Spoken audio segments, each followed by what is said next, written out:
তারিখে শিবশঙ্কর রায় আড়ালিয়া ওনার অভিযোগ মূলে একটি এফআইআর রেজিস্টার হয় এনসিজিপিএস কেস নাম্বার 83/2025 এবং যে আমাদের নেহেরু পার্ক এলাকার থেকে একটি মোটরবাইক চুরি হয় এবং জিবি বাজার এলাকা থেকে একটা মোটরবাইক চুরি হয়।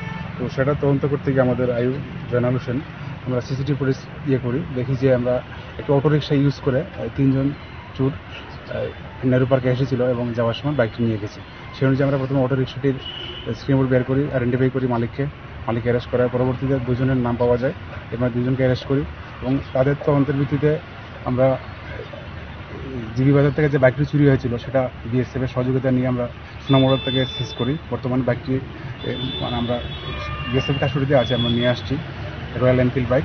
এবং আরও একটি বাইক ধলেশ্বর এলাকাতে চুরি হয়েছিল এবং সেটা তারা এয়ারপোর্ট এলাকায় বিক্রি করেছিল, সেটিও আমরা উদ্ধার করি এবং তাদেরকে রেড করার সময় আরও একটি মোটরবাইক পাওয়া যায় নাম্বারলেস, সেটা আমরা দেখছি কোথা থেকে চুরি হয়েছে।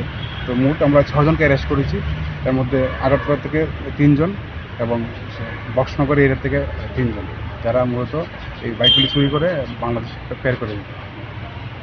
বাইক 3টা রিকভারি হয়েছে। আর নতুন কোনো নাম পাওয়া গেছে তাদের জিজ্ঞাসাবাদে? পাওয়া গেছে, আমরা সেটার নাম বলছি না, তবে আমরা তাদেরও রেড করছি। হ্যাঁ, আর কয়েকটা নাম আছে এই পুলিশের সঙ্গে যুক্ত আছে। বিশেষ করে শঙ্কর সরকার এবং বিমল দাস দুজন অ্যারেস্ট হয়েছে, তাদের বিরুদ্ধে আগে প্রায় 8-10টি করে বাইক চুরি কেস আছে। বিএনএসএস 111 সেকশন অ্যাড করার জন্য কোর্টে প্রেয়ার দিচ্ছি।